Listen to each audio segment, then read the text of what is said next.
Bay. This is going to be an exciting episode because this is these guys' first Halloween. And it may be an unknown fact to many of you, but Halloween is Predator Bay's sharks, rays, and groupers' favorite holiday. They get very excited for Halloween. And the eels too, though eels are a little partial to Christmas, but Halloween is a big one for them as well. And so I am excited because, like I said, this is their first one and they don't know yet. So I'm going to be telling them shortly, but I know they're going to get pretty excited. So I wanted to just come up to the tank and enjoy them for a little bit, you know, before I tell them. Just where they're calmly cruising around the reef, or in this case, sitting down. But yeah, everybody's out. Everybody is swimming around. And I will tell them very soon. But in the meantime, like I said, it's nice to come up close to the tank. Even though I have a sofa behind me, I always find myself wanting to sit up here right next to the tank. Actually building the new tanks to have, you know, the same sort of setup where I have the stool and I can just get right up on top of the tank and enjoy the fish.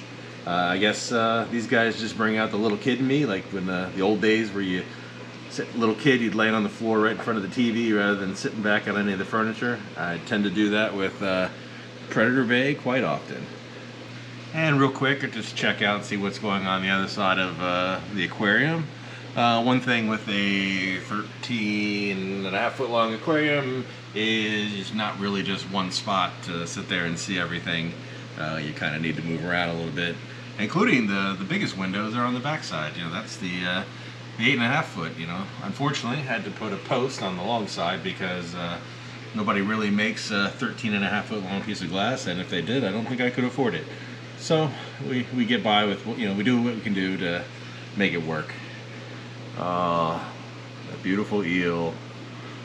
That guy's a blast. He's not doing it right now, but he really does come out and swim around a lot more than you would think. You know, a lot of times you just see eels poking their head out of the rock like that, but it's definitely not surprising when I see him out and about and swimming around.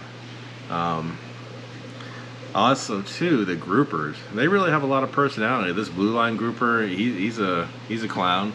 He's a super aggressive feeder, just like the Miniatus, but he's always perching everywhere, almost like a hawkfish. If you've ever had a marine hawkfish, groupers do the same thing. They perch, or in the case of the Miniatus, he's up there in strike position up in the corner. I think he's anticipating something. Probably the announcement that it's Halloween coming up soon. Who knows? And then, of course, we have the bamboo sharks. We have the original bamboo shark, and we have the new bamboo shark. So the new bamboo shark being one of the new two sharks in Predator Bay, and the other one being the coral cat shark, who hasn't made an appearance as of yet, but hopefully he'll be out soon. And of course, we can't forget the horn shark. This was my first shark, well, my first shark in Predator Bay, and just been a stupendous shark. He's very active, swims around all the time, eat right out of your hand if you let him. I know, like, when I was moving everything from the grow out to Predator Bay, trying to move the rocks and stuff, I mean, he was swimming, you know, between my legs, swimming my arm when I put my arm in the water to get the rocks. Just not at all bothered by me or anything going on, and he just adapted to Predator Bay practically instantaneously. And the same thing goes for the yellow halorite ray. This guy right here, just been a stupendous fish. Super hardy, super active, very, you know, personable, more than willing to interact with me. The same thing, you know, eat right out of my hand, swim my arm, you know, not bothered by me one iota. So just been a great fish. And of course, the Miniatus grouper, you sort of see him peeking out there. He's been my mystery fish. He's always creeping around. Like, every time you look, you know, he's always kind of behind you. If you move around the tank, you're over here, then he's over there. You come over here, then he's over there. But he's always sort of creeping up behind you, just like that. Just sort of, he's curious. He's watching what you're doing, but never wants to just be, you know, right out in front of you, just sitting there. Always sort of going from spot to spot, you know. And always the first to get food as well. A very, very fast lightning striker, quickly followed by the percher over here, the blue line, who is, you know, he's next in line to get his food.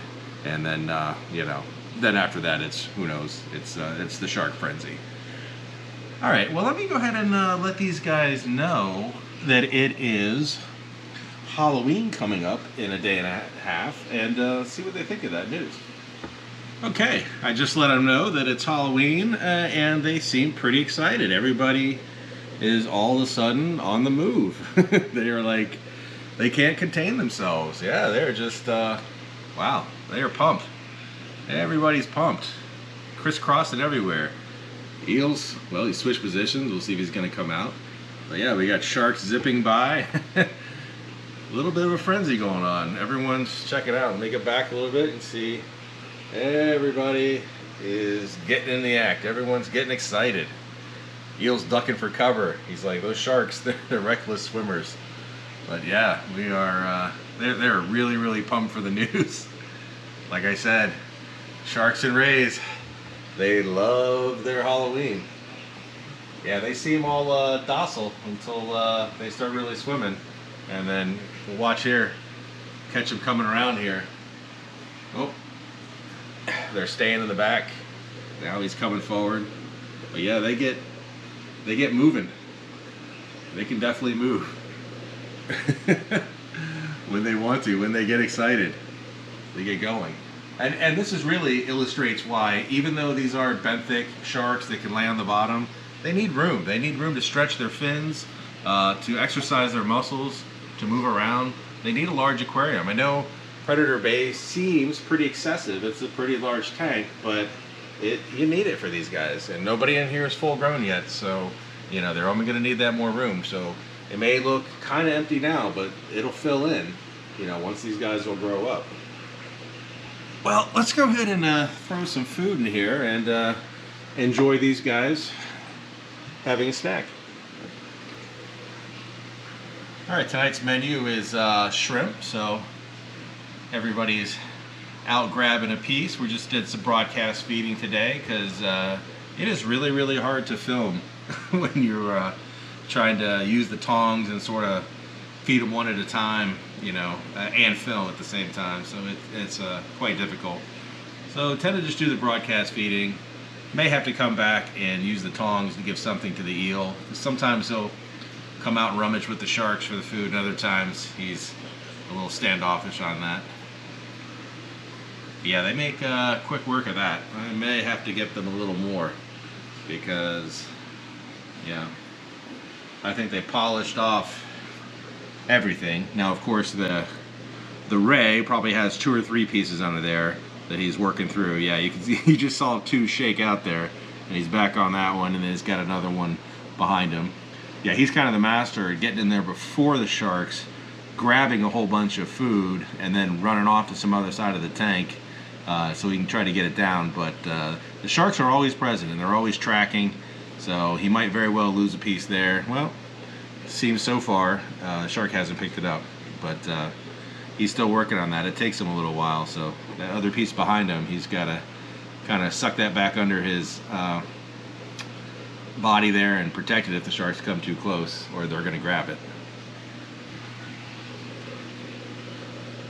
All right, well, everybody's still active and hungry, so I'm going to go grab them a couple more pieces of shrimp to make sure everybody is full and make sure everybody gets a piece.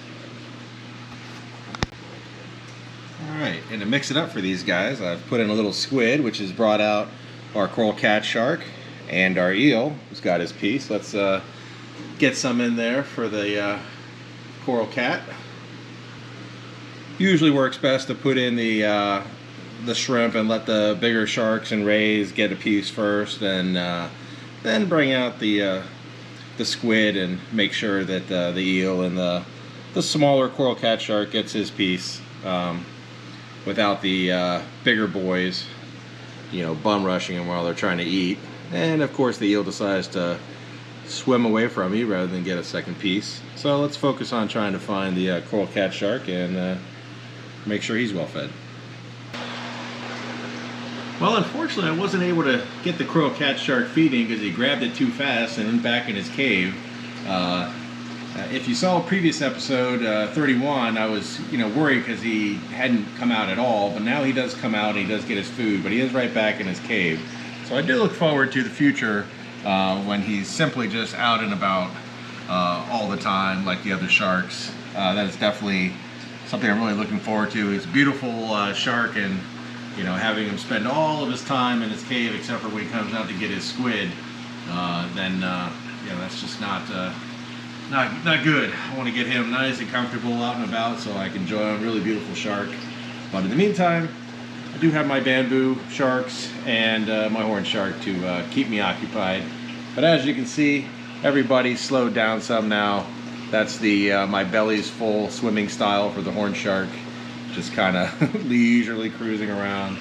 Same with the bamboo. One's just leisurely cruising. Another one, he's found himself a nice cave to hunker down in. It's time for digestion. Some of them like to lay down and digest. Some of them like to do the slow swim, like the horn shark. I don't know if I've ever reached the ray being completely full. He can really put it down, put the food down. I think he's on the other side of Predator Bay over there.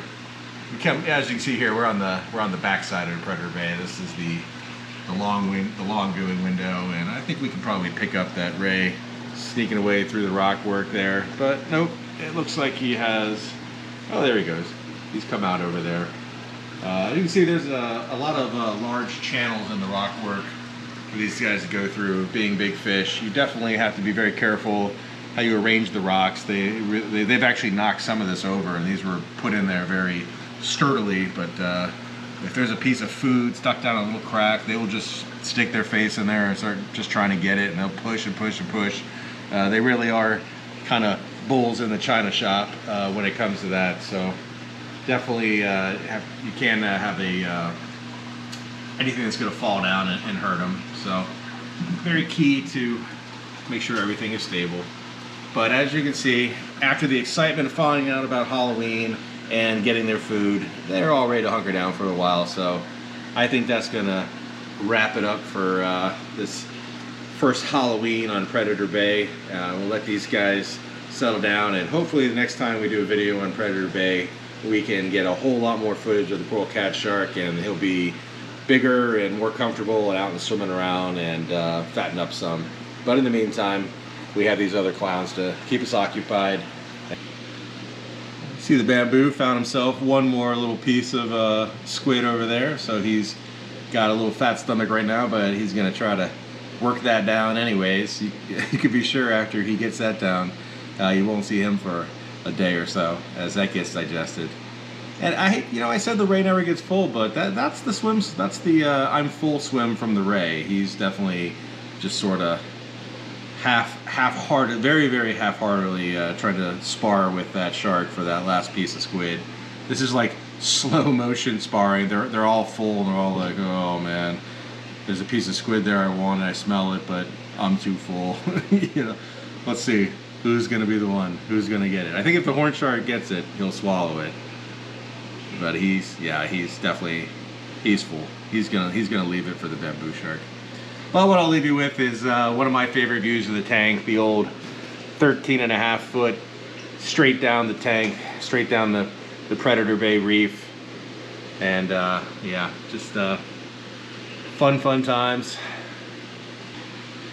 And yeah, definitely I love the lengthwise view of Predator Bay and just watching the fish swim the length of it and weaving in and out of the rock. Very, very cool. But I think that's going to wrap it up for this episode, and happy Halloween. Thanks for watching.